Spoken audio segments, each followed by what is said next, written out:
तरफ paradise hotel में रिया एक बहुत ही इंटरेस्टिंग गेम के बीच थी। रिया हेडफोन के जरिए टीम को इंस्ट्रक्शंस दे रही थी। तुम सब पीछे ही रहो, मैं आगे जाके दुश्मनों का बंकर उड़ा देती हूँ। ये बूस्टर हमारी टीम का है, अब दुश्मनों को नहीं छोड़ूंगी। राहुल 1 to 1 तुम एयर बेस पर हमला करो। रेडी? तो blast enemy leader. 1 2 3। Yes, we won the game. हमेशा की तरह रिया की टीम जीत गई। गेमिंग की दुनिया में रिया स्वीट एंजल के नाम से मशहूर थी। हालांकि उसने अपनी गेमिंग आईडी में कोई फोटो नहीं डाली थी। वो नहीं चाहती थी कि लोग उसकी उम्र देखकर उसे जज करें। कई लोगों को तो लगता स्वीट एंजल कोई बहुत बड़ी इंजीनियर या कंप्यूटर जीनियस होगी। पूरी दुनिया से रिया के फैन उसे well played, you are the best के मैसेज उसके गेम में करने लगे। इतना ही नहीं, 25,000 से ज्यादा पेंडिंग फ्रेंडशिप रिक्वेस्ट आकर पड़ी थी रिया के पास। रिया पर अब इन मैसेजेस की वाहवाही का असर नहीं होता था, क्योंकि अब ये सब कुछ उसके लिए बहुत आम बात थी। स्वीट एंजल के नाम से खेल रही रिया मॉर्टल फाइट गेम की वर्ल्ड चैंपियन थी। रिया ने अपना टैबलेट सोफे पर घुमाकर फेंका। खड़ी होकर रूम में लगे इंटरकॉम की तरफ गई। उसने सोचा एक चॉकलेट मिल्कशेक मंगवाया जाए। फोन उठाकर वो जब रूम सर्विस का नंबर डायल करने ही वाली थी, तब उसे अनिका की एक बात याद आई। अनिका ने बाहर जाते हुए उसे कहा था कि रूम के सामने एक पागल और एक छोटा पागल रहता है। रिया वैसे तो बड़ी अच्छी बच्ची थी, मगर थी काफी शरारती। वो उन बच्चों में से थी जिन्हें कोई बात करने से मना करो तो वो ये जानने के लिए बहुत उत्सुक होते हैं कि आखिर ऐसा क्या है कि बड़े उन्हें वो चीज करने से मना करते हैं। रिया ने एक बड़ी ही शैतानी मुस्कान के साथ दरवाजा खोला और अपने सामने वाले रूम का नंबर पढ़ लिया, 2401। रिया फिर से इंटरकॉम के पास गई और वही शैतानी मुस्कान के साथ नंबर डायल किया। तभी रोहित मारवा के कमरे में इंटरकॉम की घंटी बजने लगी। रूम में इस वक्त सिर्फ सनी और आर्यन ही मौजूद थे। सनी बालकनी में खड़ा खड़ा अपने किसी दोस्त से फोन पे झगड़ रहा था। किसी गेम में उस दोस्त की वजह से टीम हार गई थी। सनी उस दोस्त को समझा रहा था कि वो ज्यादा से ज्यादा स्वीट एंजल की गेम को फॉलो करे ताकि वो भी उससे कुछ सीख सके। रोहित को बिजी देखकर आर्यन ने खुद फोन उठाया। आर्यन अपनी मीठी प्यारी और धीमी आवाज में बोला, हेलो। तभी सामने से रिया हंसते हंसते कहती है, बच्चे हो, मतलब छोटे पागल। ये कहकर रिया फिर हंसने लगी। आर्यन दिखने में हूबहू रिया जैसा था, लेकिन वो रिया से विपरीत था। आर्यन अपने होंठ को दांतों से दबाकर कुछ सोचने लगा, फिर बोला, मैं पागल नहीं हूँ। रिया की हंसी रुक गई। फिर आर्यन ने इनोसेंटली पूछा, क्या ये बात तुम्हें मेरी टीचर ने बताई? ये सुनकर रिया सोच रही थी कि मॉम ने सच ही कहा था। सामने सच में दो पागल रहते हों, ऐसा उसे लगने लगा था। रिया को अब और ज्यादा शरारत सूझी। उसने आर्यन को छेड़ते हुए कहा, अच्छा, तो तुम्हारी टीचर भी ये बात जानती है? आर्यन को अपने छोटे हाथों से फोन का रिसीवर पकड़ने में प्रॉब्लम हो रही थी। वो रिसीवर दूसरे हाथ में लेकर फोन के बगल वाली सीट पर बैठा और फिर उदास होकर उसने कहा, टीचर कहती है मुझे स्पेशल स्कूल जाना चाहिए। ये सुनकर रिया ने हंसना बंद कर दिया और ध्यान से सुनने लगी। आर्यन ने काफी वक्त से अपनी उम्र के किसी दोस्त से बात नहीं की थी। रिया की आवाज सुनकर आर्यन को लगा जैसे उसे उसका कोई पुराना दोस्त वापस मिल गया हो। उसने रिया से पूछा, क्या तुम स्कूल जाती हो?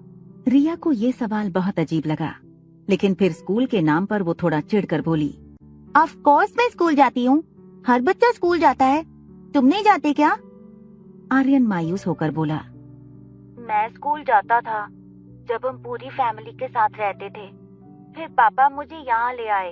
ये होटल पापा की है, अब हम यहीं होटल में रहते हैं। ट्यूशन टीचर यहीं आती है मुझे पढ़ाने। रिया ने ऐसी सीरियस बातें पहले कभी नहीं सुनी थी।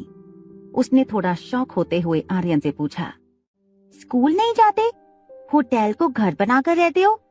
अच्छा, तो तुम्हारा कोई फ्रेंड है यहाँ? आर्यन पीछे मुड़कर चेक करता है कहीं सनी तो नहीं आया।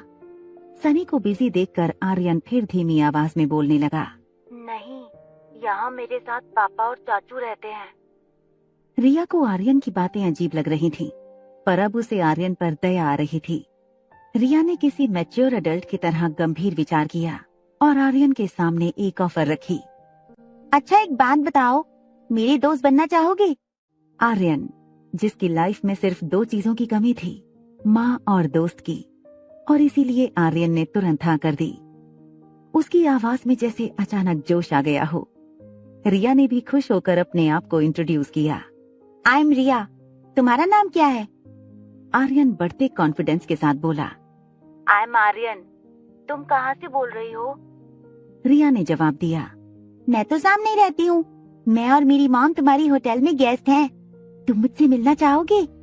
ये सुनकर आर्यन ने बाहर बैठे सनी को देखा। उसे लगा कि सनी तो अपनी ही प्रॉब्लम से परेशान है।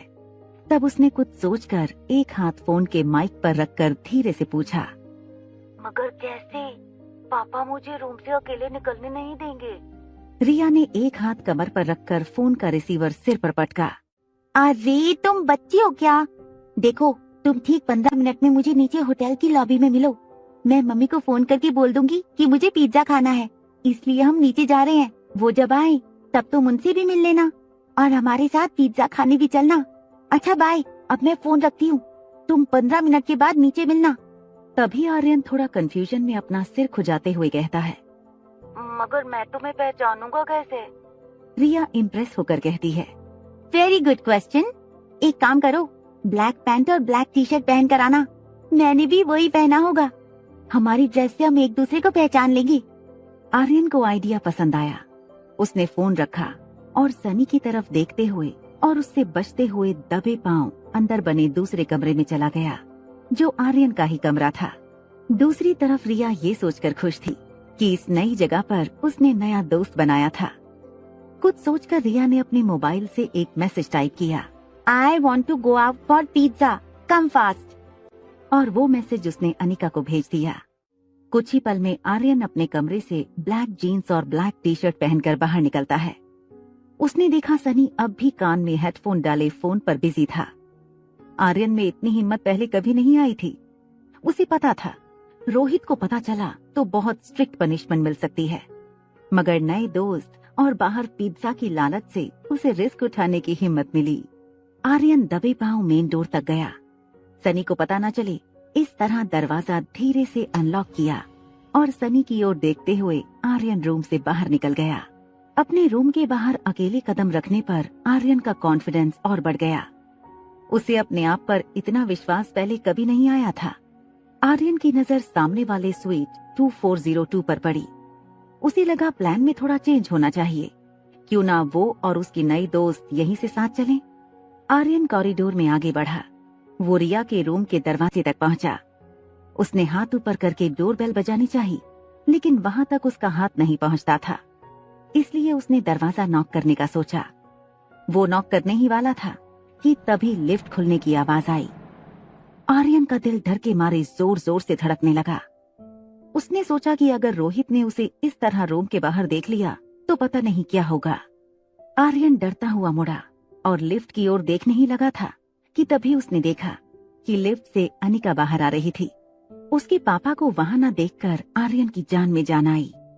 वहीं अनिका आर्यन को दरवाजे के बाहर देखकर पहले थोड़ा चौंकी और फिर वो आर्यन के पास गई और उसके गाल पर हाथ फेरकर बोली, I am sorry, mama is late. एक माँ होने के बावजूद आर्यन को black jeans, black T shirt और स्पोर्ट शूज में देखकर वो भी धोखा खा गई थी और सोच रही थी कि ये उसकी बेटी रिया है। आर्यन बड़ी बड़ी आंखों से अनिका को देखे जा रहा था। उसने पर्स से रूम अनलॉक करने के लिए कार्ड निकाला, साथ ही पर्स से अपना मोबाइल भी निकाला। कार्ड को लॉक सेंसर पर लगाया और एक हाथ से मोबाइल चेक करने लगी। और इसके साथ ही वो आर्यन को रिया समझकर प्यार से डांट भी रही थी। इस तरह अकेले रूम से बाहर आने का क्या मतलब? बहुत शैतानियां बढ़ गई हैं तुम्हारी। तभी रूम अनलॉक होने की आवाज।